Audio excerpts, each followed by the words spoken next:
All right, is everyone still with us this afternoon? Thank you for sticking around till the end. Can we get some clicks for the eradication of fire ants in Australia, please? Yes, get the room energy up. Thank you. So I'm here with my team, WorkCover Team 1. My name is Sam. I'm here with Simon, Beck, and Kyra.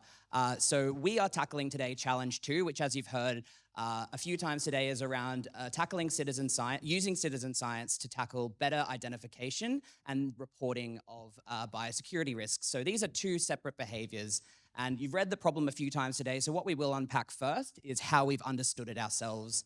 So through the theory of planned behavior, we had a look at the social norming around how people do actually identify and report these concerns, and these social norms are quite low at present. In addition, there are confusing attitudes around the general public in terms of who actually reads my report, what happens with it, and then where does it go. So it's really important to consider the public's perception of the people who are sort of making these decisions.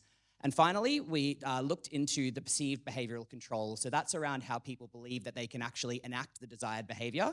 And we go into that a little bit more in this next section.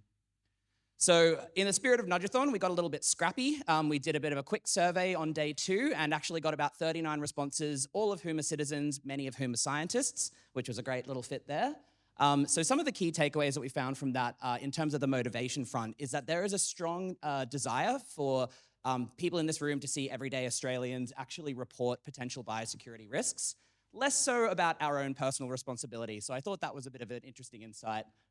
In addition, there was low belief that it is actually easy to identify what that biosecurity risk is, and as well as the fact that people actually don't believe they have enough time in their day-to-day lives to do so. And finally, in regard to ability, there was also a low perception in people's ability to, as I said, identify that risk, and a greater ability, if they could identify that risk, to actually be confident in that reporting process. So none of those numbers are overly high, and what we found from this is using the MOA model, when people are highly motivated, unable to have an opportunity to behave or the ability to behave in the way we'd like them to, we really need to focus in that first instance on education, communication, and marketing. So I'll now hand over to Beck, who will talk through how we decided our consumer segment to focus on. Thanks, Sam. So there's no denying that biosecurity systems protect large and widespread industries, with agriculture, forestry, and fisheries exports industries worth $51 billion.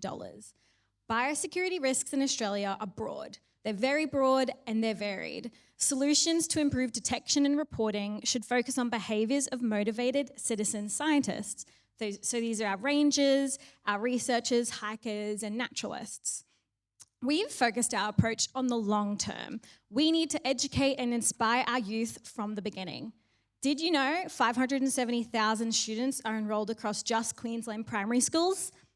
This young and impressionable audience are environmentally interested and they're engaged.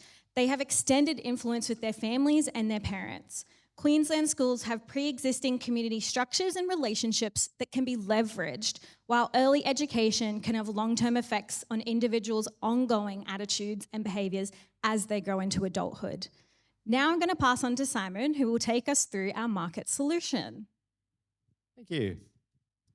So our solution is a combination of awareness for behavioural change at the point of greatest influence and ROI for long-term gain, and a combination of procurement of data sampling to support an understanding of our current state and enable us to act on emergent threats as we become aware of them as well.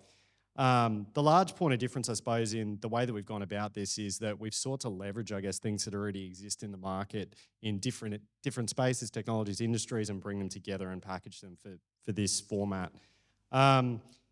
Simply put, that's an uplift of sustainability curriculum. So there is sustainability elements already in curriculum, but if you could frame them a certain way and have some certain inclusions around there, I think we can get much greater impact in terms of how we procure data to understand what our current environment looks like in a biosecurity sense and see changes over time as processed by AI modelling, which we can touch on a little bit in more detail, which is used in other industries like medical imaging, for example, and detection of brain cancers and Alzheimer's. AI modelling already exists to do that with imagery. The third piece, and something that piqued our interest yesterday was Callum talking about quality versus quantity in terms of citizen science. And, in looking at the funnel, discussed, I guess, our perception of our role as citizens, we landed on the top of the funnel. We think our strength is quantity rather than quality because we don't have the expertise to understand what something should and shouldn't look like. But what we can supply, particularly in schools across Queensland, there's a wide geographical spread, is that we can provide awareness in terms of volume of this is what we're seeing in our environments. Use your systems and your expertise to tell us, is this something we should be worried about or not? So we can't do everything at once. We've looked, I guess, reasonably holistically at the problem and have a number of approaches at cultural change. But I guess for us, ultimately, what we're looking at is starting with Pokemon Go for biosecurity. We've heard a little bit about this today, but I guess how this is a little bit different is as part of curriculum, students are going out and they're supported in their learnings to understand how to capture things. So they're out there taking pictures at volume of our environment, of the green things in our world, and you're actually using AI modelling in the background, which can be created a la other industries and repurposed, not easy to do, but possible, to get a feel for what exists and what's happening and what's out there. So I guess the key features, and again, I imagine you're looking at a solution going app, great. App is not the solution. App is the delivery mechanism for you to get scale from people across the state. It's about geographical spread as well. So our kids are everywhere in Queensland, and as obviously our bio risks, this is giving you insight at scale over time to see what that looks like. We've got gamification involved to spur, I guess, enjoyment in the process for kids and keep them engaged in that sense. They are a captive audience. They're in class and they'll do it and they'll like it. And then over time, you actually have a pipeline of course, there's kids coming through that age, those later primary school age groups that will keep moving to. Even if the AI modelling doesn't exist now, you don't have access to these systems. What you can do is be considerate in an information architecture structure and actually store this data in a way that it is ready when you get modelling available. You've got something that can then train the AI that you can then feed into the AI so you're hitting the ground running as well. Long story short, effectively we see educational ed and awareness as the behavioural change agents and the affect messaging framework effectively to bring people on board with this and to tackle it over time using different bits and pieces to get there. So the app piece, getting people on board young, and then stickiness and awareness through the more visual pieces, parents over time invested in their kids' learning, and big pieces like the AusBio Blitz Day as well too, to make it more public, central, visible. Thank you. I'm now going to talk about how we've designed nudges for better biosecurity behaviours using the EASE framework. Firstly, we're making it easy by streamlining and simplifying the reporting process for a diverse range of audiences.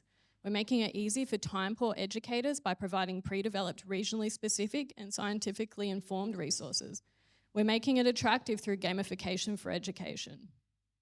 We're making it attractive by providing a two-way dialogue. Users want feedback and updates about their contributions. We're making it social by recognising there is a long-term need to shift social norms around biosecurity detection and reporting. We're fostering community collaboration and friendly competition. We are making it timely through continuous awareness and engagement throughout the year aligned to curriculum delivery. We're providing the ability to deliver targeted real-time alerts to app users for new threats to be detected and reported. We propose bringing this to life in a three-stage approach. Stage one will focus on building the foundations to enable improved detection and reporting through creating partnerships, building awareness, co-design for impact, and data and technology development. Thank you for helping make our home our future.